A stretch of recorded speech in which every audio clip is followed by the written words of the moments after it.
You know, a lot of people are looking for me to get trounced this Sunday when I call into the Atheist Experience to confront Matt Dillahunty.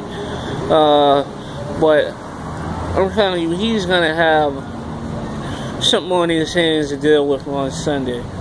Not that I'm some great one or some great power. But I'm coming with the truth of the Word of God, the uncompromised Word of God. Where others back up, I will not back up. Where others try to whitewash God, I will not whitewash God. Dillahunty is, I find this guy, Matt Dillahunty, to be an absolute snake in the grass. And I don't like using adjectives like that about other human beings. But I mean, the guy is corrupt. Look at what he did on the Atheist Experience episode number, what was it, 919, back on May 17th when G-Man called in to talk about the morality of owning people in and of itself. And guys, stop it. You know what in and of itself means. That means to separate the subject from any implications possible or actual of the subject. Now, that being said, Dillahunty starts off the conversation trying to paint G-Man in a bad light, accusing him of condescending a woman on the Atheist Experience, one of the co-hosts, and I admit in advance that I do not know her name. Because, quite honestly, I don't watch that show often enough to know their names. The only reason I know Dillahunty's name is because he has such a big mouth and has gone across the world, so it seems, trying to manipulate unstable and young minds and bring them even closer to hell than what they already are. All under the guise of atheism. I call Dillahunty one of Satan's lieutenants. But, as I said, he starts painting G-Man off in a negative light from the beginning, saying that G-Man, he was watching a G-Man clip, I think it was something in response to something Dillahunty had first said, and Dillahunty says that he stopped watching the clip when G-Man referred to one of the female co-hosts as that woman.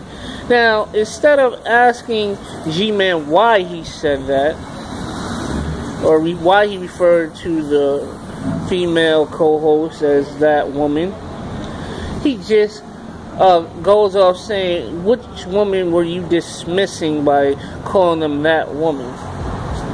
As I said, he turned the clip off after he heard G-Man refer to the woman as, quote, that woman. Now, all of this is grandstanding. Again, he's trying to paint the mind picture, a picture in the mind of the audience of G-Man as someone who is a male chauvinist type, who thinks that women are inferior to him. So he's already trying to paint G-Man, back him into a corner, paint him in a certain light. So he's already working to turn the audience against him. Now, when G-Man gets a chance to respond, he says that he just, in the moment, could not recall either that or he was not aware of the woman's name. So it was never a matter of dismissing her. That's Dillahunty's accusation, which shows that he is a son of Satan. Satan, by definition, is to accuse. Satan, by name, is the accuser. So he already shows that he is working and acting in the image and likeness of Satan. Moving on from there, around 35 minutes into the broadcast, 35 minutes, 8 seconds or so, they get into the real nitty-gritty of why G-Man called in the first place. To talk about whether it is wrong to own another person in and of itself, morally. So, Dillahunty works to get G-Man to clarify his own position. So you're saying, he says to G-Man, that there's nothing wrong in and of itself to own another person? G-Man says no. He said, okay, so I can own you then, Dillahunty says to G-Man. Look at the false dichotomy. Look at the dishonest conversation.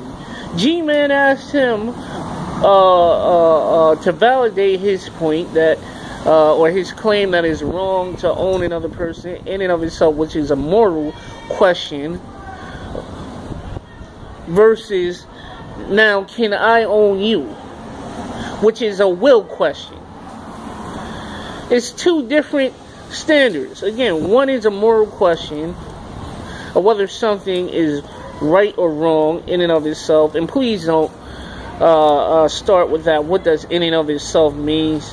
I'm going to clarify this once. In and of itself means to separate a subject from the possible or actual implications that follow it, as distinct from the subject as an entity itself. Clear enough? Well, if it's not, too bad. Now, that being said, he responds to a moral question with a will question. So now, G-Man, instead of shutting it right down at that point, asking him, why are you asking me about my personal will versus something, whether something is right or wrong inherently. So now instead, because G-Man didn't shut it down there, because of that, now we're, instead of dealing with the one question of is it right or wrong to own slaves in and of itself, we're now forced to deal with at least three questions. The first one is the original question. Is it right or wrong to own a slave in and of itself? 2, are you willing to be a slave? 3, can I be your master and treat you however I choose and there be nothing wrong with it? Which is the underlying implied question by what Dillahunty is saying. That's the real one. He wanted G-Man to lash out with an emotional response, hoping that in such an emotional response that G-Man would either think and fall in line with Dillahunty's reasoning, or that G-Man would not think, or so Dillahunty expected, and would contradict himself somewhere in his argument. Actually, pardon me, there was actually a fourth question that was being applied by Dillahunty there, and it's a subliminal question, and it is, are the moral values of right and wrong synonymous with how humans are treated and how they feel? Now,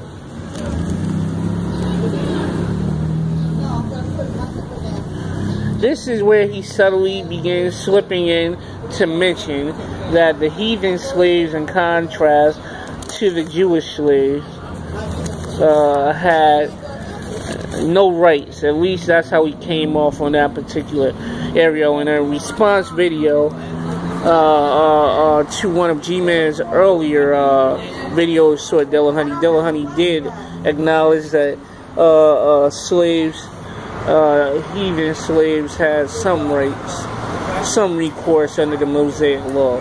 Although he spent that video, when he did mention it, downplaying it. But I mean, the guy is just all over the place. Dillahunty, I told you we were about to leave. Listen, let's get to the real heart of the matter of this. Apparently, you think the God of the universe, if he does exist, which you acknowledge he may very well exist, owes you something. And that he owes it to the universe to treat man as if they were the center of his universe, which is ridiculous and absurd.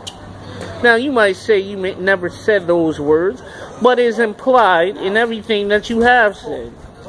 You want God, the God of the universe, the one who existed from all eternity and will exist forevermore, to make the center of his moral paradigm one of his creations. That is stupid. Plainly and utterly stupid, and it's beyond absurd. Why would God, who made man for his good pleasure and to serve his purpose, then base his standards around man and satisfying really their good pleasure?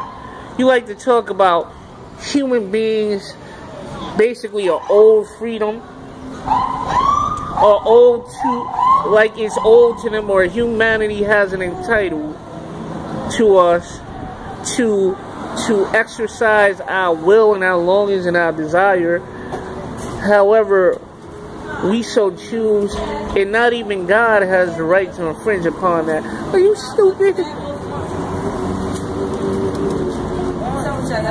God is the person who made man. Without God, man wouldn't exist. Without God, man wouldn't have a faculty of will. And God, newsflash, Dillahunty, when God made man, he did not make man for man's purpose, but he made man to serve his purpose. And if you don't like that, that's too bad.